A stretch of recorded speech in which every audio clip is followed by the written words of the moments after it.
चर्चा सरकार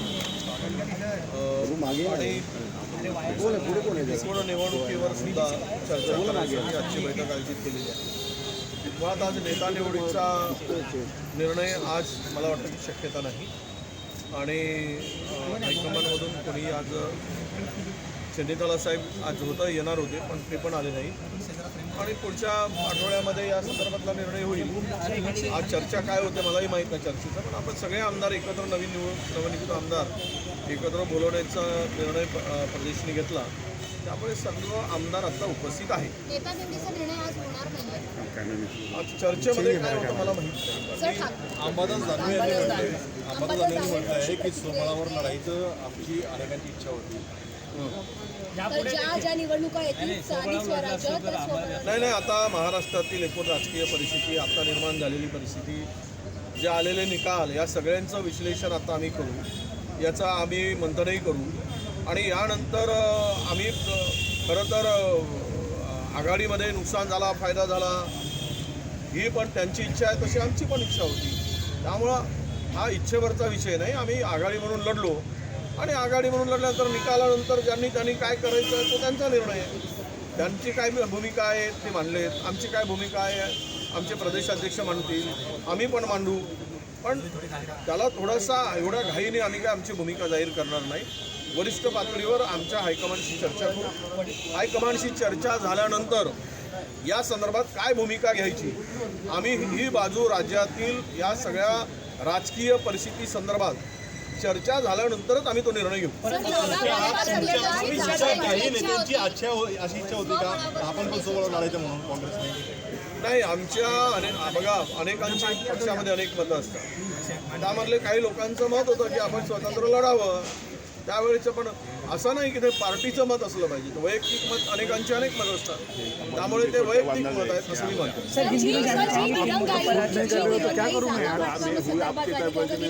3 महिने निवडणुकीच्या आधी जागा वाटप झाली, याचा परिणाम दिसतोय का? जे आतले कल होते अंतर्गत ते पण समोर आले. हे बघा, या जर तरच्या गोष्टी आहेत.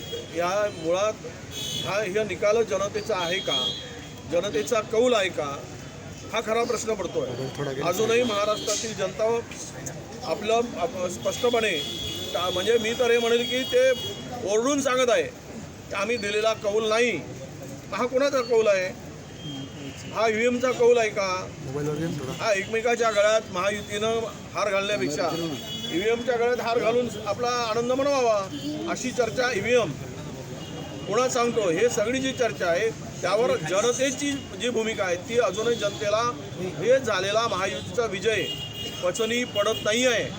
त्यामुळं त्यांची भूमिका किंवा त्यांचं मत लक्षात घेतल्यानंतर एवढा मोठा विजय कसा मिळू शकतो? 2014मध्ये मोदींची लाट होती, त्यावेळेस आम्ही 42 जागा जिंकल्या. 19मध्ये पुलवामासारखा होता आणि संपूर्ण देशभर BJP होती. आम्हाला म्हणत होते की 10 जागा पण येणार नाही, त्यावेळेस आम्ही 44 जागा जिंकल्या. आणि आत्ता जर आम्हाला 15 जागा 16 जागा जिंकत आलो आम्ही, यामध्ये अनेकांच्या संदर्भामधली जे काही संभ्रम आहे त्या संदर्भात चर्चा होईल. चर्चेमध्ये काय मत निघतंय त्यावर आम्ही पुढे बोलू.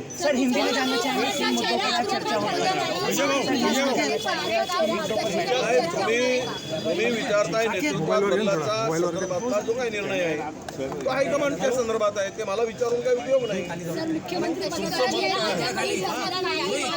हे बघा, त्या संदर्भात माझं मत विचाराल तर मला वैयक्तिक मत माझं काही नाही. पार्टीचं जे मत असेल तो निर्णय आम्हाला मान्य असेल. चर्चा जी आहे, एकंदरीत चर्चा जी आहे की ईव्हीएमवर जो तुम्ही आक्षेप घेत आहे, देवेंद्र फडणवीस म्हणतात की कोर्टाने ही भूमिका स्पष्ट केली आहे की ईव्हीएममध्ये कुठल्याही प्रकारचा घोळ झाला नाही. कोर्टाचं जे काही आत्ता निर्णय दिलेला किंवा कोर्टाचं जे काही मत आहे ते आम्ही ऐकलं आहे. खरं तर आम्ही या संदर्भात कोर्टाच्या भूमिकेवर काही प्रश्नचिन्ह आम्हाला उभं करायचा विषय नाही, आम्ही तो अधिकार पण नाही. परंतु महाराष्ट्र नव्हे, देशातील जनता ज्यावेळेस ओरडते त्यावेळेस ज्युडिशरीने सुद्धा गांभीर्यानं या संदर्भातली थोडीशी भूमिका जर मांडली असती तर आम्हाला आनंद झाला असता.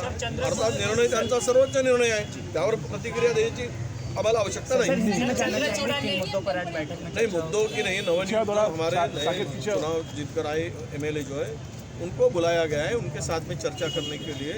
चर्चा करके सब बातें, ये एक मुद्दा है कि चलो उनका सत्कार भी हो, उनका स्वागत भी हो।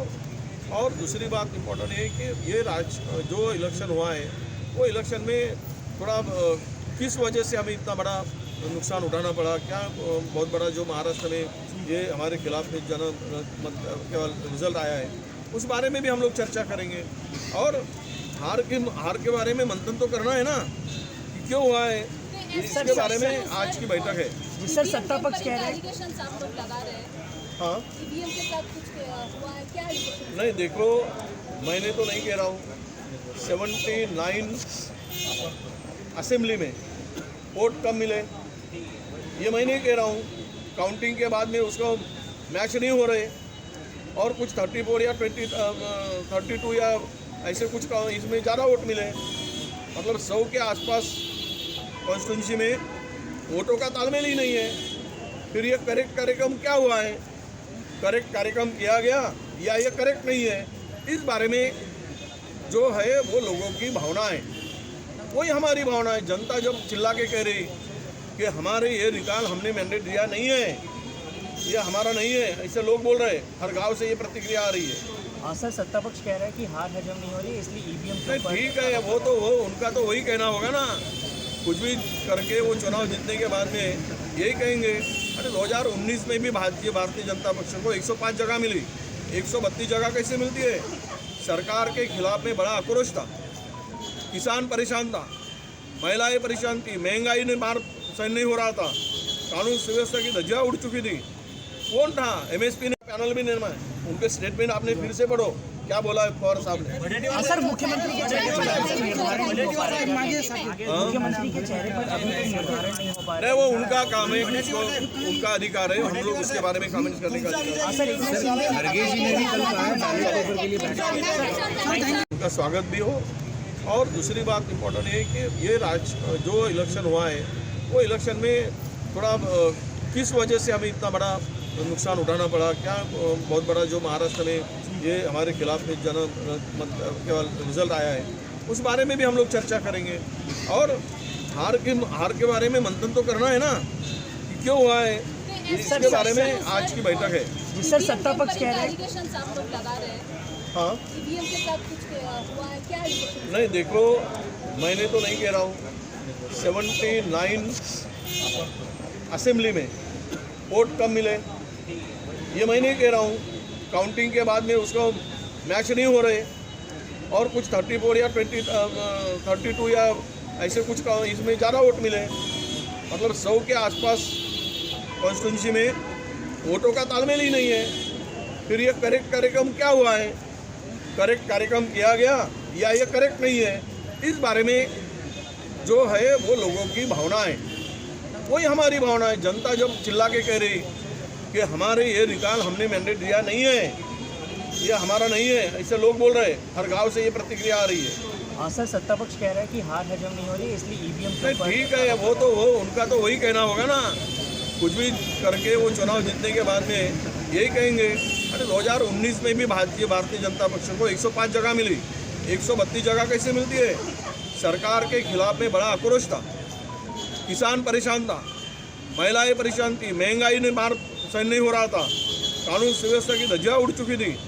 कौन था? एमएसपी नहीं मिल रहा था, यहाँ पे बेरोजगार भटक रहा था रास्ते पर, ये सब बातें सरकार के खिलाफ में थी। फिर भी इतने रिजल्ट आने के बाद तो लोगों की शंकाएं बढ़ती है।